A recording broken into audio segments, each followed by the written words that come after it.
points better than the song, that's for sure. But all smiles at West Ham at the moment. And Fornals' goal was a crucial one, the way that second half went. Alisson, could he have done better here? Well, everybody... Mane was awful. Jarrod Bowen takes it. Oxlade-Chamberlain should have brought him down, or Fabinho should have brought him down. You've let Jarrod Bowen run 40 yards with the ball, slip Fornals in really comfortably. I've got no problem with that. Virgil van Dijk and Matip have got Antonio. But how can you let Jarrod Bowen run past 3 people there without getting a challenge in? And then the goalie should have done better. But, I mean, you can't take anything away from Pablo Fornals. He made a good run. He's finished it off well, but Jurgen Klopp will not be happy how easy it was to run and just slip an easy pass in like that. There's a lot wrong with Liverpool's defending in that, and that's why they said you can see what West Ham are doing now. They've got a lot of players on form, but they're obviously taking a lot of notice of the weaknesses of other teams. They know that winning it off of Liverpool like they did, I thought Mane was terrible, where he came off for the ball, thought the ball into him from Fabinho was poor. It was on the defender's side. Defender came in and won it. And then I thought Trent Alexander didn't get across. He didn't sense the danger, because Fornals ran right from the middle of the pitch, and he's got to come across, because you look at him at the end and he really started to motor at the end of it. It was too late. There's too many things that went wrong there for me. What people should look at with Liverpool and say, well, this is what we've got to do against them. This is why I was saying that when you look at it, Trent Alexander's in a perfect position now. Yeah. Right? You can see now he's got to react quicker than that. He's got to be closer. It's still too late. Now it's too late. So the goalkeeper, you could say the goalkeeper could have done more. He's come out pretty far. But I just feel that that's the kind of situation what people have to look at with Liverpool and say, you know something, we can get at this team, because if Mane's going to play as poorly as he did today, lose the ball in areas like that where West Ham weren't doing in the first half, they dropped off, then you could put Liverpool under pressure and you could see that you can score goals against them. You saw the interview there with Kurt Zouma. He said, we know Liverpool are going to be open. They are going to be open. I had no problem with where the fullbacks were there. It's the decision-making for Fabinho. The straight ball into Mane is not a good one. Absolutely right. He's got to do better to try and hold it up. But 9 times out of 10, he picks the right pass there, Fabinho. Today, he didn't. But give credit to West Ham, because when it turned it over, they were incisive. You know, Bowen never didn't even think twice. He thought, I'm going to start making ground. I'm going to run straight at the heart of them. That's what he did. And look at Fornals. He's breaking his neck to get into the box, get into the support of Antonio. Defender goes with Antonio, he gets slid in, and the goalkeeper has to do better. But that was the way Moisey set them up. They knew they were going to have a chance, but they have to break quick. When they're out of position, you have to break quick to not let them funnel back in. And that's what they did to them today. Brilliant. Perfectly. Kurt Zouma's goal. How disappointed will Jurgen Klopp be? Well, I mean, he's free as you like there, which is fine. Goalkeeper, I think he's got to just get one of that those days for the goalkeeper. Gets completely caught up with all the shenanigans with Antonio and Dawson behind him, instead of just looking at the ball, dealing with the problem. But, you know, again, Kurt Zouma is as free as you want. Just runs round the back and gets a lovely, simple enough header for him past the goalkeeper. Homework has been done. Quality of cross was excellent. Putting pressure on the goalkeeper, even though he didn't need to be pressurised today. And it's paid dividends, and you have to say well done to West Ham. You can't keep saying, oh, it was a mistake by Liverpool, mistake. They've played on this, West Ham, and they've done the homework, and they've got the just rewards for it. And you have to say well done to them. The goalkeeper, for the length of time that corner was in the air, I think that he could easily get that at his highest point. Well, you've seen beforehand, right? 30 seconds before the corner's taken, he's pushing Antonio out the way. The ball's over there. Don't worry about him. That's the ref's job.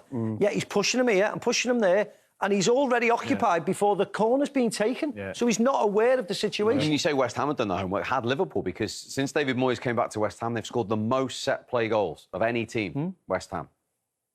Well, you look at the delivery for a start, Steve. I don't think they put a bad free kick in, a bad corner in today. So what I'm saying, Liverpool must have known that was coming. Well, they would have known it was coming, but at the same time, you look at, for me, the way they were set up, Kurt Zouma didn't even have a man on him. When you look at Kurt Zouma, you know what I mean? We're talking about one of their best headers of the ball. He's got 4 or 5 yards on him.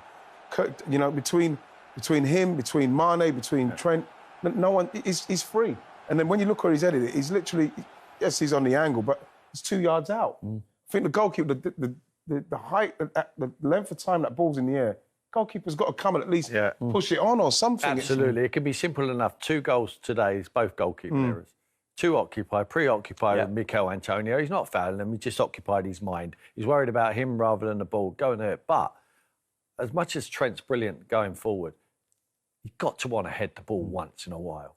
He does not want to do anything he can to not put his head on a football. He will not head that ball at the back post. We see him time and time again. All season, if we look at the goals, what they concede, it's back post. Trent Alexander does not want to head it and someone's more aggressive. Today was exactly the same. He sees that coming. I'm not sure he can do too much. It's Kurt Zouma. But at least have a go. Try and put your body on the line. Try and nut him in the face or something. He's not even trying. Against Brentford, it was the same. Just blind balls, far post, in, far post, and attack. Yeah. And that whether they've studied 100 games of Liverpool and seen where they're weak and seen who attacks the ball and who doesn't. Keep it away from Van Dijk. Keep it away from Matip. And the rest, there's not a lot of height there. Fabinho's there, but today they were quite static at corners, and it's not a surprise that they conceded. They asked them a question at the end, at least, when Origi came on and pulled one back. Yeah, you know, well, he does that. He does that for Liverpool. He scores very important goals for him. And this, for me, it's a top-quality goal. I'm going to be totally honest. It's a great ball in from Jordan Henderson. Gets a bit of luck here, but that touch is fantastic. And that's a very, very good goal. When you look at it from this angle, his touch here, perfect. And, you know, just go back across the keeper. This is a good finish. And, you know, we saw the chance with Martin. As bad as they've been, in respect of the chances that they didn't take, they could have gone away. This, for me, is an unbelievable chance. I think he volley that in. Yeah. I can't. Maybe the fact that he's let it come down so low, it's a little bit behind him. He's trying to direct it on goal. Where if he comes in on his right foot, just slot it into the goal, just hit it straight at the keeper. And he had a poor game today, Mane. You know, gave away the ball for the goal. He didn't look into the game for me. And then that terrible miss. OK, more from the boys in a moment, but let's get the thoughts, and they will be interesting thoughts, of the Liverpool manager, Jurgen Klopp. Well, Jurgen, the long unbeaten run comes to an end like they all do. What did you think were the reasons for that? Well, key moments, obviously. Today, I think the goals, it's clear. But some situations, I think they can or have to go another way. So first and foremost, let's talk about the game just like this. It's the goals they score. I think the first is a foul. So on the goalie, now I don't know exactly what players have to do that they whistle a foul against the goalie. The arm goes against Ali's arm. So how can he catch a ball when somebody pulls his arm away? Makes really no sense. That was first goal. We scored an equaliser. Are fully in control of the game. Nothing really happened. They only went for a counter, which we didn't allow in the first half, and set pieces, which we didn't have allowed too many in the first half as well. One too much, maybe. Second half, we didn't play as clear anymore as the first half. So over the whole 90 minutes, I would have wished, or 95 minutes, I would have wished that we are more clinical or ruthless in the last third. We didn't have enough finishes really over the whole 95 minutes for the percentage of possession we had.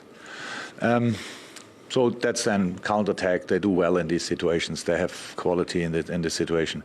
And then, of course, the second set piece, which we concede, is a great set piece, I have to say. And is, in the end, very difficult to defend when the ball is taken that well. But I said, the one, I really, it's, how can that happen? I just don't know it. It's then the typical excuse, probably, that the VR says it's not clear and obvious. I don't know what you need in this situation, and I don't know what about the Hendo situation. I saw them now back. Cresswell, not sure I will use the right vocabulary, but for me, that's a reckless challenge.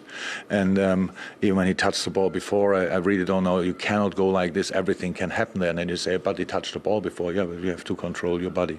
So two situations, obviously, that were influential in the game, let me say like this. But in the end, West Ham fought for the 3 points. They are not responsible for the decisions they have made or that we are made, and so they won the game, and that's it. How difficult are their corners to defend anyway? And I suppose particularly with the first one, is there any more your defenders can do to sort of clear the area around Alisson? Is there any more Alisson himself can do? There was no player of us there, but there were only 2 players of West Ham. We cannot clear them.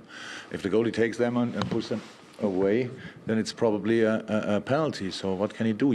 That's why the goalie has is protected in moments.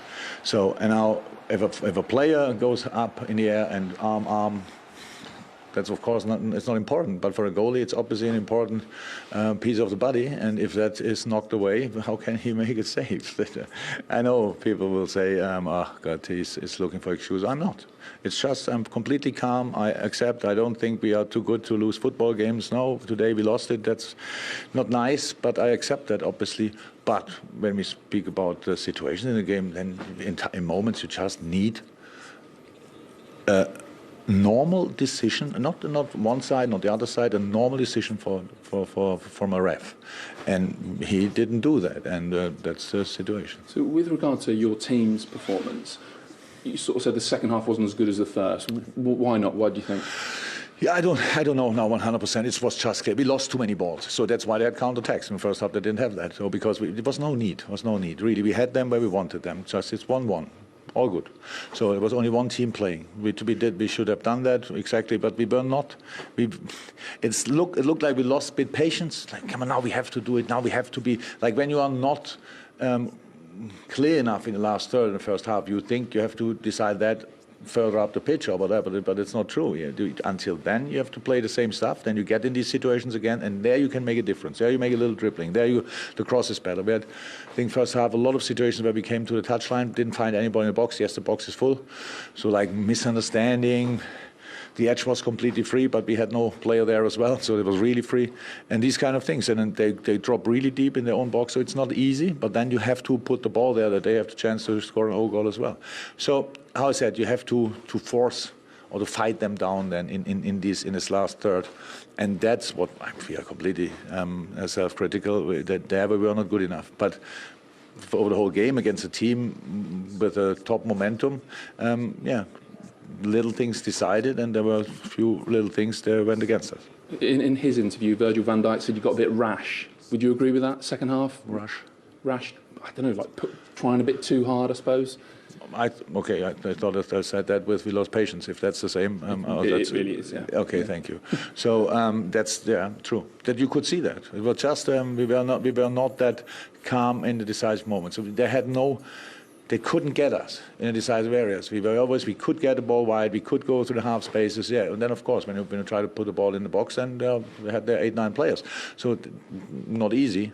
Go again, do it again, and there we were not. We were not patient enough.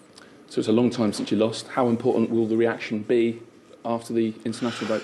Yeah, that will be important, but I cannot think about that today. We have Arsenal is in 2 weeks or whatever, so in between the boys have 2 games, most of them, pretty much all of them, and so we just hope and pray that they recover well and play their games and come then back healthy, and then home game Arsenal. Look, we can be better, 100%. But when you watch, I don't know how many games, you cannot play always the absolute best football. You have to kind of grind a result out. And today was a game for that. We were the better side. We have all these kind of things. But they scored 3 goals. We didn't. And again, decisive moments, the decisions went against us. Thank you. Welcome. On then in the east of London between West Ham and Liverpool. So much to discuss. Let's get straight to the start inside 3.5 minutes. Any issue with anything on Alisson there for you, Maka? No, I'm more than happy for that to be a goal, to be honest. Sometimes the goalkeepers are overprotected. I think Ogbonna does challenge Alisson, but he's come off the near post and started to move backwards, and I don't think it's deliberate. He has to put his arms in the air to challenge. I know Antonio is sort of blocking him behind, but that's a ploy that, you should be trying to gain an advantage of, and I'm all right with that. I think it should have been, once it went in, I was happy for it to be given. OK, let's see what Dermot Gallagher thinks, the former Premier League referee, because Stuart Atwell in VAR had a close look at it. You in agreement there, Dermot? I am. I'm in Maka's camp here, Stevie. I think, the goalkeeper's not strong enough. I think it's quite refreshing. This is the 3rd incident like this we've seen this season that's resulted in a goal. So it's shown a bit of consistency with the referees not backing the goalkeeper, as we're accused of sometimes. Now, there might not be such agreements on the next thing we're going to show you, which is Aaron Cresswell's tackle on Jordan Henderson. Tim, what was your first impression of this? Red card.